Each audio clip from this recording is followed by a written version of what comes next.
భగవద్గీతలో ఒక శ్లోకం ఉండిద్దండి. ఆ శ్లోకానికి అర్థం ఏంటంటే, ఏ జన్మలో చేసుకున్న పాపం ఆ జన్మలోనే వెంటాడిద్ది అని అంటారు.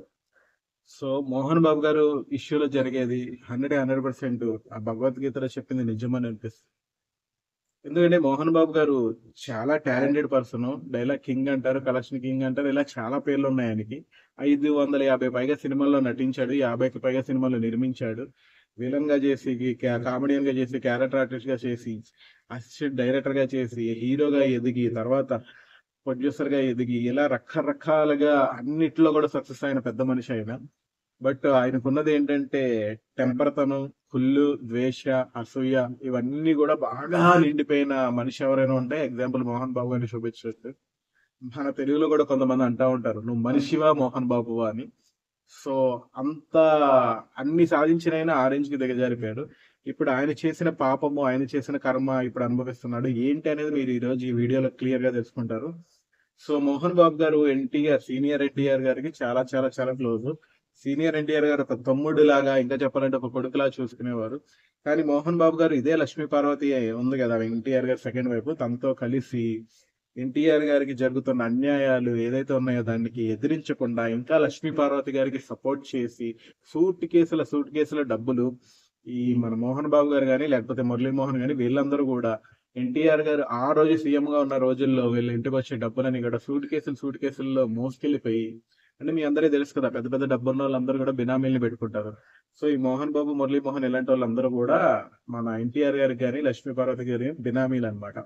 సో వాళ్ళకి తెలియక కొంచెం లెక్కపత్రం ఏముంది, ₹1,00,00,000 తీసుకెళ్తే 10 లక్షలు రాసుకునేవారట. అట్లాగా ప్రజల సొమ్మే కదా. ఇప్పుడు సీఎం గా ఉన్నప్పుడు ఆయనకు వచ్చిన ఫండ్స్ కానీ ఏదైనా కూడా ప్రజల సొమ్మే. తర్వాత వాళ్ళ కుటుంబ సొమ్ము, నందమూరి కుటుంబ సొమ్ము, ఇదంతా కూడా దొంగతనంగా తీసుకెళ్లిపోయి ఆ రకంగా మోసం చేసి అటు ఎన్టీఆర్ గారిని చాలా బాధ పెట్టాడు, లక్ష్మీ పార్వతి గారిని చాలా బాధ పెట్టారు.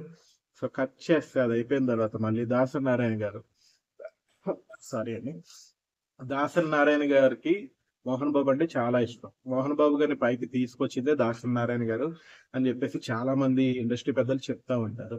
దాసరి నారాయణ గారు అన్నా కూడా మోహన్ బాబు గారికి చాలా చాలా ప్రేమ, ఇష్టం కూడా. గురువు గారు, గురువు గారు, గురువు గారు అంటూ పక్కనే ఉంటారు. కాకపోతే గురువు గారు, గురువు గారు, గురువు గారు అంటూ ఏదో చేశారని ఇండస్ట్రీలో టాక్.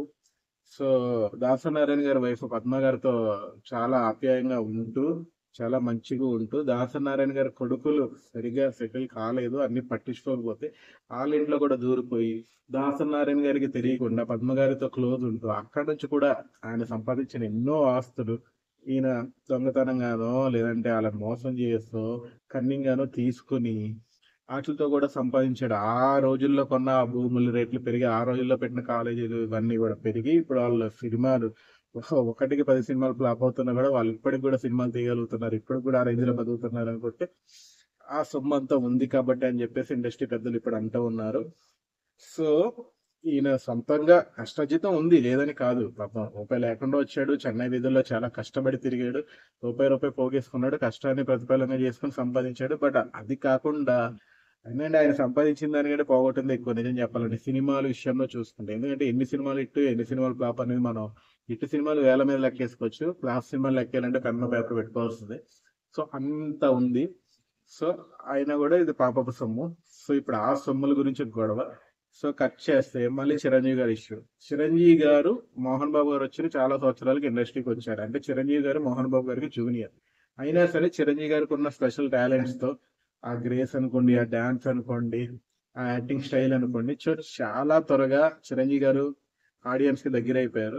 సో అంచెలంచెలుగా ఎదిగిపోయి మోహన్ బాబు గారిని ఏంటి అప్పుడు ఆ టైంలో ఉన్న ఇండస్ట్రీ హీరోలు అందరినీ దాటేసి చిరంజీవి గారు ఎక్కడికో వెళ్ళిపోయారు. సో ఆయన టాలెంట్ గానీ, ఆయన మంచితనాన్ని గానీ, ఆయన నలుగురిని కలుపుతూనే వెళ్ళిపోతారు చిరంజీవి గారు. ఆ ఆ ఆ మెంటాలిటీకి గానీ అందరూ ఫ్లాట్ అయిపోయారు. అందరూ అన్నయ్య అన్నయ్య అంటూ, బాస్ బాస్ అంటూ ఆయన వెనకాల తిరుగుతూ ఉండేవారు. ఆయన చుట్టూ ఒక సర్కిల్, ఒక పెద్ద సైన్యం ఉండేది. సో ఇదంతా చూసి మోహన్ బాబు గారికి కూడా ఆ కుళ్ళు, ద్వేషం ఇవన్నీ ఉంటాయి కదా. అసలు ఇవన్నీ బాగా పెరిగిపోయినాయి. ఇవి మనం చాలా సార్లు చాలా స్టేజ్ల మీద చూసాము.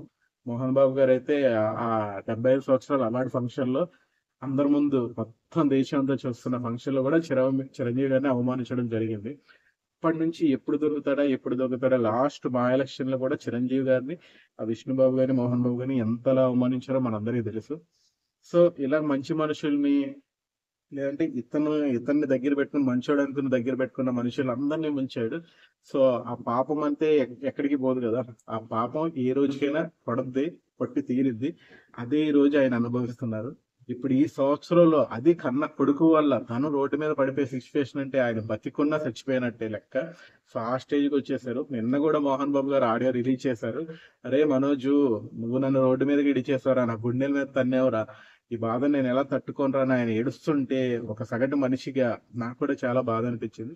అలాగే ఈ రోజు కూడా మంచి మనోజ్ ప్రెస్ మీట్ పెట్టి, మా నాన్న చాలా మంచోడు, మా నాన్న దేవుడు, కానీ మా నాన్న ఇప్పుడు ఆ మనిషి కాదు, మారిపోయాడు, నేనేం ఆస్తుల కోసం గొడవ పడట్లేదు, నా ఆత్మగౌరవం కోసం గొడవ పడుతున్నా అని మంచు మనోజ్ బాధపడుతూ చెప్తుంటే, మంచు మనోజ్ కి బాగా దగ్గరండి నేను.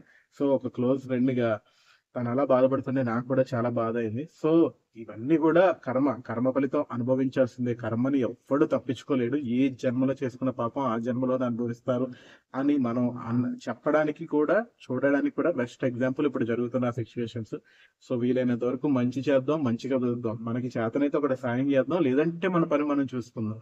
ఎప్పుడు కూడా ఒకడిని ముంచి తిన్న సొమ్ము ఏ నాటికి కూడా సుఖంగా ఉండలేము, ఆ సొమ్ముతో ఉండనివ్వదు కూడా.